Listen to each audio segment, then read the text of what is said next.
സീതയും വിനയനും കണ്ണുകൾ തുടച്ച് അവളെ അനുഗ്രഹിച്ചു. അവൾ അവരെ കെട്ടിപ്പിടിച്ച് പൊട്ടിക്കരഞ്ഞു. ആ നിമിഷം അവരുടെ എല്ലാം ഹൃദയം വിങ്ങി. ആഗ്രഹിച്ച വിവാഹം നടക്കേണ്ട ദിവസം വെറുക്കുന്ന ഒരാളെ ഭർത്താവായി സ്വീകരിക്കാൻ വിധിച്ച മകളെ സീത പിടയുന്ന ഹൃദയത്തോടെ നോക്കി. എന്നാൽ വിനയന്റെ ഹൃദയം നിറഞ്ഞിരുന്നു. അവളുടെ ജീവിതത്തിൽ അവൾ ഏറ്റവും വെറുക്കുന്ന ഈ ദിവസം ഒരിക്കൽ അവളെ ഏറ്റവും കൂടുതൽ ഇഷ്ടപ്പെടുമെന്ന് അയാൾക്ക് തോന്നി. മുഹൂർത്തായി, വരൂ. രുക്മിണി അവളെ പിടിച്ചു നടക്കുമ്പോൾ ഗൗരി അവസാന പ്രതീക്ഷയെന്നോണം വഴിയിലേക്ക് ഒരിക്കൽ കൂടെ നോക്കി. നിരാശയോടെ വീണ്ടും നടക്കുമ്പോൾ അവൾ രുദ്രനെ 1000 വട്ടം ശപിച്ചു. പൂജാരി കൊണ്ടുവന്ന താലത്തിൽ താലി കണ്ട് ഗൗരിയുടെ ഹൃദയം പിഴിഞ്ഞു. അരുണിൻ്റെ മുഖവും ഒരുമിച്ച് കണ്ട സ്വപ്നങ്ങളും അവളുടെ ഉള്ളിൽ ഒരു നൊമ്പരമായി മാറി. എല്ലാം ഒരു നിമിഷം കൊണ്ട് നഷ്ടമാവാൻ പോകുന്നു എന്ന തോന്നലിൽ അവളുടെ കണ്ണിൽ നിന്നും ഒരു തുള്ളി ഇറ്റു വീണു. താലി കെട്ടിക്കോളൂ. പൂജാരി പറഞ്ഞതും ഗൗരി പുറകിലേക്ക് തിരിഞ്ഞു നോക്കാൻ നിന്നതും രുദ്ര അവളുടെ മുന്നിലേക്ക് താലിയുമായി കയറി നിന്നു. അവൻ്റെ മുഖത്തേക്ക് വെറുപ്പോടെ നോക്കി ഗൗരി. പിന്നെ താഴെ നോക്കി നിന്നു. കഴുത്തിൽ അവൻ്റെ കൈ പതിയുമ്പോൾ അവിടെയെല്ലാം പൊള്ളുന്നത് പോലെ തോന്നി അവൾക്ക്. അവൻ്റെ ശ്വാസമേറ്റ് അവളുടെ ദേഹം വിറയ്ക്കാൻ തുടങ്ങി. താലി കെട്ടിക്കഴിഞ്ഞതും ഗൗരി കണ്ണുകൾ ഇറുക്കെ അടച്ചു. അതെല്ലാം സത്യമാവല്ലേ, സ്വപ്നാവണേ എന്നവൾ പ്രാർത്ഥിച്ചു. അടുത്ത നിമിഷം അവൻ്റെ കൈകാൽ നെറ്റിയിൽ സിന്ദൂരം പടരുമ്പോൾ വിധിക്ക് മുന്നിൽ ഒന്നും ചെയ്യാൻ കഴിയാതെ നിൽക്കാനേ അവൾക്ക് കഴിഞ്ഞുള്ളൂ. രുദ്രൻ്റെ കയ്യിൽ കൈകോർത്ത് വലം വയ്ക്കുമ്പോൾ ആ നിമിഷം ഇല്ലാതായി പോയെങ്കിൽ എന്ന് പോലും അവൾ ആഗ്രഹിച്ചു. അവൻ്റെ പിടിയിൽ മുറുകുന്ന കൈകളെ മോചിപ്പിക്കാൻ അവൾക്ക് കഴിഞ്ഞില്ല. അപ്പം ഞങ്ങൾ പുറപ്പെടട്ടെ വിനയ. ഗൗരി സീതയെ കെട്ടിപ്പിടിച്ചു. എല്ലാം നഷ്ടപ്പെട്ടവളെ പോലെ അവൾ നിന്നു. വിനയൻ അവളുടെ നെറുകയിൽ മുത്തി. എൻ്റെ മോൾ അച്ഛനെ വെറുക്കുന്നുണ്ടെന്നറിയാം, പക്ഷെ അതൊക്കെ മാറി മോൾ സന്തോഷത്തോടെ ജീവിക്കുന്ന ഒരു ദിവസം വരും. അന്ന് മോൾ അച്ഛനെ ഓർക്കും. അയാൾ പറയുന്നതൊന്നും ഗൗരിക്ക് മനസ്സിലായില്ല. അവൾ തലതാഴ്ത്തി നിന്നെല്ലാം കേട്ടു. എല്ലാവരും കാറിൽ കയറി യാത്ര പറഞ്ഞു. ഗൗരിയെ കൊണ്ടുവന്ന കാറ് വന്നതും രുദ്ര വിനയനെയും സീതയെയും അപ്പുവിനെയും അതിൽ കയറ്റി. ഗൗരി അപ്പുവിനെ ഒന്ന് നോക്കി. ആ കുഞ്ഞു ഹൃദയം പിടയുന്നത് അവൾ അറിഞ്ഞു. അവൾ അവനെ കെട്ടിപ്പിടിച്ചു. കുഞ്ഞേച്ചി വേഗം വരും കേട്ടോ. ഇയാൾ കുഞ്ഞേച്ചി എന്തെങ്കിലും ചെയ്യുമോ? ഇല്ല പൂസേ, ചേച്ചി ആരാണെന്ന് ഇയാൾ കാണാൻ പോകുന്നതേ ഉള്ളൂ. രുദ്രനെ രൂക്ഷമായി നോക്കി ഗൗരി പറഞ്ഞു. അവൾ യാത്ര പറഞ്ഞു പിരിയുമ്പോൾ ഗൗരിയുടെ ഉള്ളം തേങ്ങിയെങ്കിലും മിഴികൾ നിറഞ്ഞില്ല. നിറയാതെ അവൾ നിന്നുപോയി. അപ്പം നമുക്ക് പോവാം അല്ലേ ഗൗരി രുദ്രദേവ്? ഗൗരി രുദ്രദേവ് അല്ല, വെറും ഗൗരി, അതാണ് എൻ്റെ പേര്. എന്നാൽ ശരി, വെറും ഗൗരി, പോകല്ലേ രുദ്രദേവിൻ്റെ തട്ടകത്തിലേക്ക്. രുദ്ര ബൈക്കിൽ കയറി ഇരുന്നുകൊണ്ട് പറഞ്ഞു. ഗൗരിക്ക് നല്ല ദേഷ്യം വന്നിരുന്നു. അവൾ ബൈക്കിൽ കയറാൻ കുറച്ച് ബുദ്ധിമുട്ടി. ബൈക്കിൽ കയറി ശീലയില്ലാത്തത് കൊണ്ടും സാരി ഉടുത്തിരുന്നത് കൊണ്ടും അവൾ എങ്ങനെയൊക്കെയോ പിടിച്ചിരുന്നു. രുദ്രയിൽ നിന്നും അകലം പാലിച്ചിരിക്കാൻ അവൾ ശ്രദ്ധിച്ചു. രുദ്ര ബൈക്ക് സ്റ്റാർട്ട് ചെയ്തു. കുറച്ച് കഴിഞ്ഞൊന്ന് ബ്രേക്ക് പിടിച്ചതും ഗൗരി അവൻ്റെ ദേഹത്തേക്ക് വീഴാൻ പോയെങ്കിലും ഗൗരി വേഗം തന്നെ വിട്ടുമാറി. തുടക്കത്തിൽ തന്നെ എൻ്റെ ദേഹത്തേക്കാണല്ലോ ഗൗരിക്കുട്ടി. ഇയാൾ വണ്ടി ഓടിച്ചാൽ മതി, എന്നെ നോക്കാൻ വരണ്ട. ഗൗരിയുടെ മുഖം കണ്ണാടിയിൽ കൂടെ കണ്ടുകൊണ്ട് രുദ്ര ഒന്ന് ചിരിച്ചു. ഗൗരിയുടെ കണ്ണുകൾ അപ്പോഴും അരുണിനെ തേടുകയായിരുന്നു. അരുൺ തന്നെ ചതിച്ചതാണെന്ന് മനസ്സിൽ പറയുമ്പോഴും എന്തോ തടസ്സം കൊണ്ടാവാൻ വരാത്തത് എന്ന് കരുതി അവൾ. എങ്കിലും അരുണിനോടും അവൾക്ക് ദേഷ്യം തോന്നി. തൻ്റെ ഈ അവസ്ഥയിലെത്തിച്ചതിൽ അവനും പങ്കുണ്ടെന്ന് അവൾക്ക് തോന്നി. കായൽക്കരയിലുള്ള വീട്ടിലേക്കാണ് രുദ്ര പോയത്. അവർ എത്തുമ്പോഴേക്കും അവിടെ എല്ലാവരും എത്തിയിരുന്നു. ഗൗരിയെ ആരതി ഒഴിഞ്ഞുകൊണ്ട് രുക്മിണി ഭാമയുടെ കയ്യിൽ നിന്നും നിലവിളക്ക് വാങ്ങി ഗൗരിക്ക് നൽകി. ഗൗരി മനസ്സിൽ രുദ്രനെ ശപിച്ചുകൊണ്ട് എത്രയും പെട്ടെന്ന് ആ വീട്ടിൽ നിന്നും പടിയിറങ്ങണമെന്ന ചിന്തയിൽ ആ വീടിൻ്റെ പടികൾ കയറി. നിലവിളക്ക് വെച്ച് പുറത്തു വന്ന് അവളെ ഭാമ വിളിച്ചുകൊണ്ട് മുറിയിൽ പോയി. എന്നെ ഒന്നും അറിയില്ലല്ലോ, ഞാൻ ഭാമ, എൻ്റെ ഏട്ടത്തിയായി വരും ഗൗരി. ഗൗരി ഒന്ന് ചിരിച്ചെന്ന് വരുത്തി. ഭാമ കൊടുത്ത ഡ്രസ്സ് മാറി ഗൗരി വന്നു. ഗൗരി മുറിയിൽ വരുമ്പോൾ രുദ്ര മുറിയിലുണ്ടായിരുന്നു. അതുവരെ അടക്കി വെച്ച ദേഷ്യം മുഴുവൻ പുറത്തു വരുമെന്ന് തോന്നി അവൾക്ക്. അവൾ അവൻ്റെ അടുത്തേക്ക് പാഞ്ഞു വന്നു. താൻ എന്തിനാ ഇങ്ങോട്ട് വന്നത്? ഇതെൻ്റെ വീടാണ്, എനിക്കിവിടെ വരാൻ ആരോടും ചോദിക്കേണ്ട കാര്യമില്ല. ഇനി പറ്റില്ല, ഞാനുള്ളപ്പോൾ ആ മുറിയിൽ താൻ വരാൻ പാടില്ല. ഓഹോ, ഈ നിയമം ഭരണഘടനയിൽ എത്രാമത്തെയാണ്? ഡോ, ഇതുവരെ തൻ്റെ മുന്നിൽ കരയുന്ന ഗൗരിയെ കണ്ടിട്ടുള്ളൂ. ഇനി അങ്ങനെയാവില്ല. താൻ എൻ്റെ കഥയിലെ വില്ലനാണ്. വില്ലനെന്നും വില്ലൻ തന്നെയാവും. എനിക്ക് നായകനാവേണ്ട, എനിക്ക് വില്ലൻ തന്നെ ആയാൽ മതി. കാരണം വില്ലനെ ഹീറോയിസം ചെയ്യൂ. നിന്റെ കഥയിലെ നായകൻ വെറും ഉണ്ണാക്കനല്ലേ? അവളെ നോക്കി ചിരിച്ചുകൊണ്ട് രുദ്ര പറഞ്ഞു. ഗൗരി ദേഷ്യത്തിൽ അവനെ ഒന്ന് നോക്കി. രണ്ടുപേരും അങ്ങനെ നിൽക്കുമ്പോഴാണ് മുറിയിലേക്ക് ഭാമ വന്നത്. ഗൗരി ഭാമയെ കണ്ടതും ദേഷ്യമെല്ലാം മറച്ചു വെച്ചു. ഭാമ ഗൗരിക്ക് ജ്യൂസ് കൊടുത്ത് തിരിച്ചുപോയി. 2 ഗ്ലാസ് ഉണ്ടായിരുന്നു. ഗൗരി ഒന്ന് കുടിച്ചു. രുദ്ര അടുത്ത ഗ്ലാസ് എടുക്കാൻ വന്നതും ഗൗരി അതെടുത്ത് ജനലിലൂടെ പുറത്തേക്കൊഴിച്ചു. രുദ്ര അത് കണ്ട് മനസ്സിൽ ചിരിച്ചു. എങ്കിലും പുറമേ ദേഷ്യത്തിൽ നോക്കി. തൻ്റെ ജീവിതം ഇനി അങ്ങോട്ട് ഗൗരി തീരുമാനിക്കും. രുദ്ര തിരിഞ്ഞു മുറിയിൽ പുറത്തു പോകാൻ വേണ്ടി വാതിൽ തുറക്കാൻ പോയി. വാതിൽക്കലെത്തിയതും രുദ്ര ഒന്ന് നിന്നു. തീരുമാനിക്കുന്നതൊക്കെ കൊള്ളാം, ഉള്ളിലിടുന്നതൊക്കെ പുറത്ത് കാണിച്ചുകൊണ്ട് തീരുമാനിച്ചാൽ പിന്നെ നിനക്ക് തന്നെ പണിയാകും. രുദ്ര അതും പറഞ്ഞ് അവളെ ഒന്ന് തിരിഞ്ഞു നോക്കി താടി ഒഴിഞ്ഞുകൊണ്ട് ചിരിച്ചുകൊണ്ട് പോയി. ഗൗരി അബദ്ധം പറ്റിയതുപോലെ കണ്ണാടിയിൽ നോക്കി. കഴുത്തിലെ സ്ഥാനം മാറിക്കിടക്കുന്ന വസ്ത്രം കണ്ട് ഗൗരി വേഗം ശരിയാക്കി. ഒപ്പം രുദ്രൻ്റെ മുന്നിൽ അങ്ങനെ നിന്നതിൽ ലജ്ജയും തോന്നി. അവനോടുള്ള പകയും ദേഷ്യവും വെറുപ്പുമെല്ലാം അവളുടെ മനസ്സിൽ കൂടുക തന്നെയായിരുന്നു ആ സമയവും. ഭാമയുടെ കൂടെ ഇരുന്ന് ഗൗരി കുറേ നേരം സംസാരിച്ചു. ഭാമ ഒരു പാവം കുട്ടിയായിരുന്നു. ഏകദേശം ഗൗരിയുടെ അതേ പ്രായവും. അതുകൊണ്ട് തന്നെ അവളോട് പെട്ടെന്ന് തന്നെ ഗൗരി അടുത്തു. രുക്മിണി ചെറിയ സദ്യ ഉണ്ടാക്കി. എല്ലാവരും ഒരുമിച്ചിരുന്ന് കഴിച്ചു. ഗൗരി രുദ്രനെ നോക്കാനായി പോയില്ല. ഗൗരിയോട് ആരും അധികം മിണ്ടാനും പോയില്ല. അവളുടെ അവസ്ഥ അറിയാവുന്നത് കൊണ്ട് തന്നെ ആയിരുന്നു. ഭാമയായിരുന്നു അവളുടെ കൂടെ ഏറെ സമയവും. ഇനി ഒറ്റയ്ക്കാണെന്ന് കരുതി വിഷമിക്കല്ലേ, ഇടയ്ക്ക് അങ്ങോട്ടേക്ക് വരൂ. അതിന് നിങ്ങളെങ്ങോട്ടാ പോകുന്നേ? അയ്യോ, അത് പറയാൻ മറന്നു. ദേവേട്ടൻ മാത്രമാണ് ഇവിടെ താമസം. ഞങ്ങൾ തറവാട്ടിലാണ്. അപ്പോൾ ഞാൻ? ഗൗരി ആശങ്കയോട് ചോദിച്ചു. ഏടത്തി ഇവിടെ ദേവേട്ടൻ്റെ കൂടെ. ഗൗരി ആകെ പെട്ടു എന്ന് തോന്നി. വീട്ടിൽ ആരെങ്കിലും ഉണ്ടെങ്കിൽ കുറച്ചെങ്കിലും രുദ്രൻ്റെ മുമ്പിൽ പിടിച്ചു നിൽക്കാം. ഇതിപ്പോൾ തനിച്ച് അവൾക്ക് ആകെ എന്തോ പോലെ തോന്നി. കുറച്ചു കഴിഞ്ഞ് രുക്മിണി അവരുടെ അടുത്ത് വന്നു. ആ നിമിഷം ഭാമ അവിടെ നിന്ന് പോയിരുന്നു. മോൾക്ക് ഞങ്ങളോടൊക്കെ ദേഷ്യാവുമല്ലേ? ഇല്ലമ്മ, എൻ്റെ വിധി ഇതാവും. പിന്നെ ഞങ്ങൾ ഇറങ്ങട്ടെ. മോളിവിടെ ഒറ്റയ്ക്കാക്കി പോയെന്ന് തോന്നല്ലേ? അവിടെ അച്ഛൻ ഒറ്റയ്ക്കാണ്. പിന്നെ ദേവൻ അങ്ങോട്ട് വരികയുമില്ല. ഗൗരി ഒന്ന് ചിരിച്ചു. രുക്മിണി അവളുടെ നെറ്റിയിൽ ചുംബിച്ചുകൊണ്ട് എഴുന്നേറ്റു. അവരെല്ലാം പോകാൻ നിന്നതും ഗൗരി ഉമ്മറത്ത് ചെന്നു. എല്ലാവരും യാത്ര പറഞ്ഞിറങ്ങി. ഭാമ അവളെ കെട്ടിപ്പിടിച്ചു. കാർത്തി അവരുടെ അടുത്ത് വന്നു. ഏടത്തി, നമുക്ക് വിശദമായി പരിചയപ്പെടാം. ഞാൻ പിന്നെ വരാൻ കേട്ടോ. എന്തോ അവൾക്ക് അവരോടൊന്നും ഒരിറ്റ് ദേഷ്യം പോലും തോന്നിയില്ല. രുദ്ര മാത്രമാണ് എല്ലാത്തിനും കാരണമെന്ന് കരുതി അവൾ.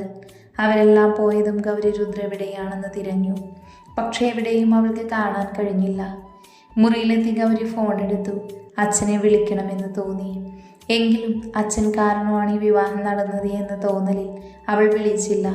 ഫോൺ സ്ക്രോൾ ചെയ്യുന്നതിനിടയിൽ അരുണിൻ്റെ നമ്പർ കണ്ടതും അവൾക്ക് സങ്കടവും നിരാശയും ഒപ്പം ദേഷ്യവും തോന്നി. ഒരു നിമിഷം മുന്നെയെങ്കിലും വന്നിരുന്നുവെങ്കിൽ ഇപ്പോൾ ഓർത്തപ്പോൾ അവളുടെ മിഴികൾ നിറഞ്ഞു. കാമുകൻ ചതിച്ചതോർത്ത് കരയുവാണോ ഗൗരിക്കുട്ടി? മുറിയുടെ വാതിൽ തുറന്ന് രുദ്ര അകത്ത് വന്നുകൊണ്ട് ചോദിച്ചു.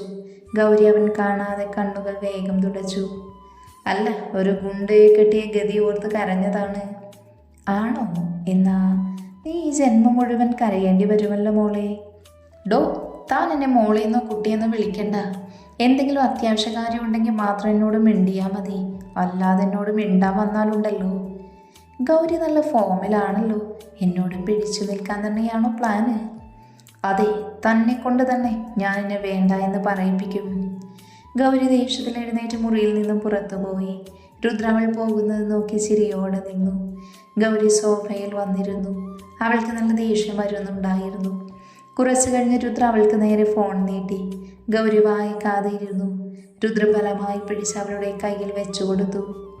മോളെ, അച്ഛനാണ്. വിനയൻ്റെ ശബ്ദം കേട്ടതും അവൾക്ക് മിണ്ടാതിരിക്കാൻ കഴിഞ്ഞില്ല. അവളുടെ കണ്ണുകൾ നിറഞ്ഞു. മോൾക്ക് കുഴപ്പമൊന്നുമില്ലല്ലോ? അച്ഛൻ തന്നെയല്ലേ സുഖം നോക്കി കെട്ടിച്ചത്. ഇനി എന്ത് ചോദിക്കാൻ? മോളെ, അച്ഛൻ പിന്നെ വിളിക്ക്. ഗൗരി ഫോൺ കട്ട് ചെയ്ത് മുഖം പൊത്തിയിരുന്നു. തനിക്ക് ജീവിതത്തിൽ സംഭവിച്ച നഷ്ടങ്ങളെല്ലാം ഓർത്തു. ഒരു ദിവസം കൊണ്ട് ഏറ്റവും ആഗ്രഹിച്ച ആളുടെ കൂടെയുള്ള ജീവിതം തുടങ്ങേണ്ട സമയത്ത് ഏറ്റവും വെറുക്കുന്ന ആളുമായി അവൾക്ക് ഓർക്കുന്തോറും ഭ്രാന്ത് പിടിക്കുന്നത് പോലെ തോന്നി. ഹലോ, കിടക്കുന്നില്ലേ? എനിക്ക് തോന്നുമ്പോൾ കിടക്കും. തനിക്കെന്താ? അല്ല, ഇന്നത്തെ രാത്രി. എന്താ, തൻ്റെ അവസാന രാത്രിയാണോ? ഗൗരി അവൻ്റെ ദേഷ്യത്തിൽ നോക്കി അവിടെ നിന്നും എഴുന്നേറ്റ് പോയി. രുദ്ര ഫോൺ എടുത്ത് മുറിയിലേക്ക് നടന്നു. രുദ്ര മുറിയിൽ ചെല്ലുമ്പോൾ ഗൗരി നിലത്ത് വിരിച്ച് തലയിണയും വെക്കുന്നതാണ് കണ്ടത്. എന്തിനാ നിലത്ത് കിടക്കുന്നേ? അയ്യടാ, അതിനാര് നിലത്ത് കിടക്കുന്നു? താൻ നിലത്ത് കിടക്കുന്നു, ഞാൻ കട്ടിലും. എനിക്കൊന്നും പറ്റില്ല നിലത്ത് കിടക്കാൻ. എന്നാൽ ഈ വീട്ടിൽ വേറെയും മുറിയുണ്ടല്ലോ, അവിടെ പോയി കിടന്നു. എൻ്റെ കൂടെ കിടക്കാൻ പറ്റില്ല. അതെന്താ, നിനക്ക് നിന്നെ വിശ്വാസമില്ലേ? രുദ്ര കണ്ണാടിയിൽ മുന്നിൽ പോയി നിന്ന് ഷർട്ടിൻ്റെ ബട്ടൺ അഴിച്ചുകൊണ്ട് ചോദിച്ചു. ഗൗരി അത് കണ്ട ആ നിമിഷം തന്നെ കണ്ണ് മിഴിച്ച് തിരിഞ്ഞു നിന്നു. ഇവിടെ ഇങ്ങനൊന്നും പറ്റില്ല, ഡ്രസ്സ് മാറാൻ ബാത്റൂമിൽ പോകണം. രുദ്ര ഷർട്ട് അഴിച്ച് അവളുടെ ദേഹത്തേക്ക് വലിച്ചെറിഞ്ഞുകൊണ്ട് ബാത്റൂമിൽ പോയി. ഗൗരി അതെടുത്തെടുത്ത് നിലത്തേക്ക് ദേഷ്യത്തിൽ വലിച്ചെറിഞ്ഞു. എന്നിട്ടും ദേഷ്യം അടങ്ങാതെ അതിൽ 2 ചവിട്ടും കൊടുത്തു. പിന്നെ വേഗം ബെഡിൽ കിടന്ന് ഉറക്കം നടിച്ചു കിടന്നു. രുദ്ര ബാത്റൂമിൽ നിന്നും വന്ന് മുടി തുവർത്തി ഗൗരിയെ ഒന്ന് നോക്കി. അവൻ മുണ്ട് മാത്രമായിരുന്നു വേഷം. അത് മടക്കി കുത്തി തോളിൽ തോർത്തിട്ടുകൊണ്ട് അവൻ ഗൗരിയുടെ നേരെ മുഖം താഴ്ത്തി മുടിയിലെ വെള്ളം അവളുടെ മുഖത്തേക്ക് കുടഞ്ഞു. ഗൗരി ഞെട്ടി കണ്ണു തുറന്നതും തൊട്ടടുത്ത് നിൽക്കുന്ന രുദ്രനെ കണ്ട് പേടിച്ചു.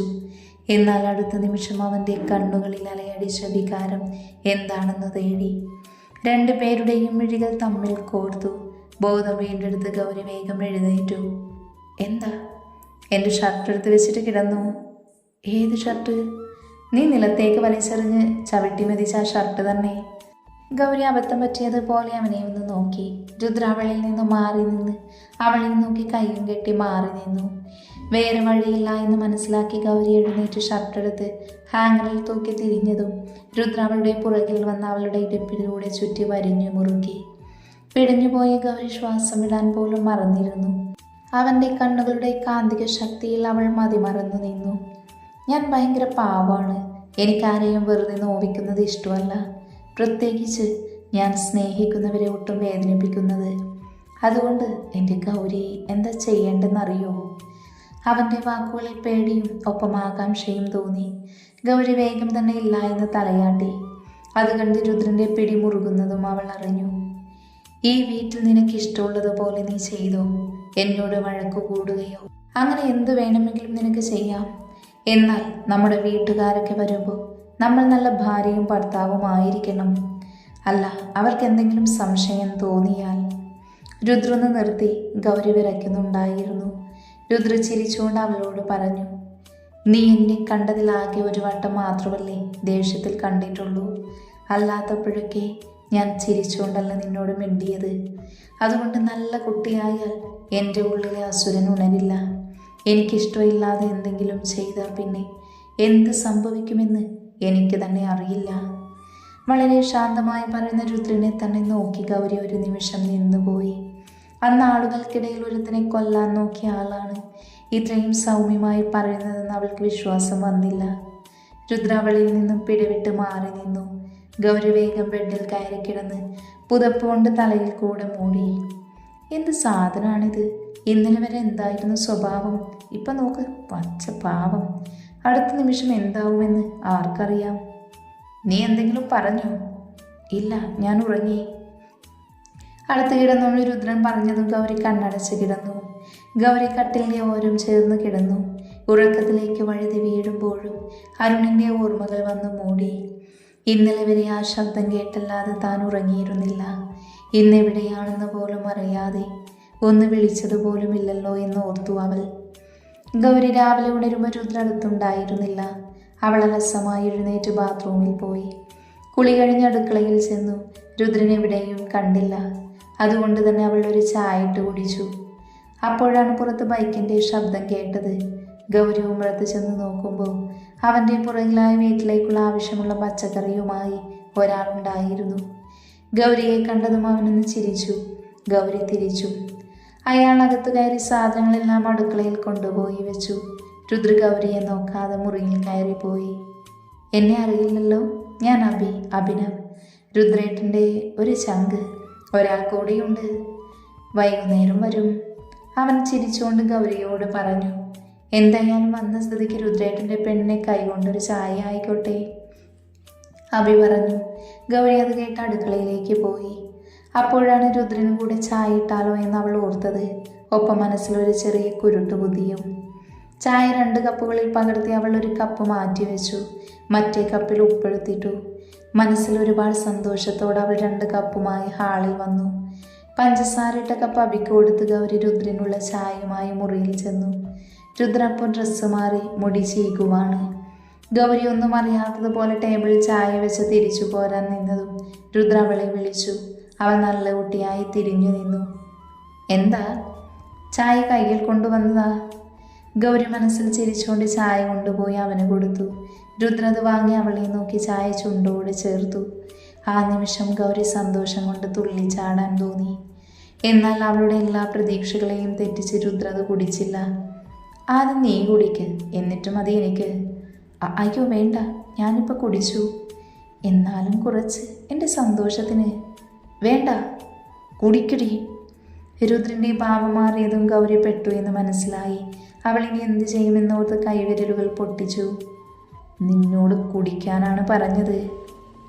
ഞാൻ കുടിക്കില്ല, ഇതിൽ ഉപ്പിട്ടിട്ടുണ്ട്. രക്ഷയില്ല എന്ന് തോന്നിയ ഗൗരി സത്യം തുറന്നു പറഞ്ഞു. പിന്നെ രുദ്രനെ നോക്കാൻ പേടി തോന്നി. ഗൗരി വേഗം തിരിച്ചു പോരാൻ നിന്നതും രുദ്ര അവളെ പിടിച്ചു ഭിത്തിയിൽ ചേർത്തു നിർത്തി. കൈ 2 ഭിത്തിയിൽ വെച്ച് അവൻ്റെ കൈയുമായി കോർത്തു. കള്ളത്തരം ചെയ്യുമ്പോൾ അറ്റ്ലീസ്റ്റ് അത് കണ്ടുപിടിക്കാതിരിക്കാനെങ്കിലും ശ്രദ്ധിക്കണം. എന്നെ വിട്. അടങ്ങി നിൽക്കടി. നിന്റെ പെർഫോമൻസ് കണ്ടപ്പോഴേ അപകടം ഞാൻ മണത്തു. അത് കുടിച്ചില്ലല്ലോ, പിന്നെന്താ? എന്നെ വിട്ടേക്ക്. അങ്ങനെ വിടാൻ പറ്റുമോടി? നിന്റെ കഥയിലെ വില്ലനല്ലേ ഞാൻ. അപ്പോൾ വില്ലൻ എന്തെങ്കിലും ചെയ്യണ്ടേ? രുദ്ര പറഞ്ഞു തീർന്നതും അവളുടെ കവിളിൽ ഒന്ന് ചുംബിച്ചു. കണ്ണുകൾ ഇറുക്കി അടച്ചു ഗൗരി. അവളുടെ ഹൃദയം പെരുമ്പറ കൊട്ടി. കുറച്ചു നേരം ചുണ്ടുകൾ അവിടെ തന്നെ വെച്ച് രുദ്ര പതിയെ വിട്ടു. ഗൗരി കണ്ണു തുറക്കാതെ തന്നെ നിന്നുപോയി. രുദ്ര ചിരിച്ചുകൊണ്ട് മുറിയിൽ നിന്നും ഇറങ്ങിപ്പോയി. രുദ്ര ബൈക്കെടുത്ത് പോകുന്നതെല്ലാം ഗൗരി അറിഞ്ഞെങ്കിലും അവൾ അതേ നിൽപ്പ് തന്നെയായിരുന്നു. അവളുടെ മനസ്സിൽ രുദ്ര മാത്രമായിരുന്നു. ഒരിക്കൽ പോലും അരുൺ തന്നെ പുൽക്കുമ്പോൾ പോലും തനിക്ക് ഇത്രയും ടെൻഷൻ ഉണ്ടായിട്ടില്ല. വെറുപ്പ് തോന്നേണ്ട സ്ഥാനത്ത് തനിക്കെന്താണ് സംഭവിക്കുന്നതെന്ന് അവൾക്ക് മനസ്സിലായില്ല. പതിയെ കവളിൽ തലോടി ഗൗരി. അപ്പോഴാണ് ഗൗരിയുടെ ഫോൺ അടിച്ചത്. മേശയുടെ മുകളിലിരിക്കുന്ന ഫോണിൽ ഈ പേര് ദൂരെ നിന്നും കണ്ടതും ഗൗരി ഒന്ന് ഞെട്ടി. ഒരു നിമിഷം ആ കോൾ എടുക്കാൻ തടസ്സമുള്ളതുപോലെ തോന്നി അവൾക്ക്.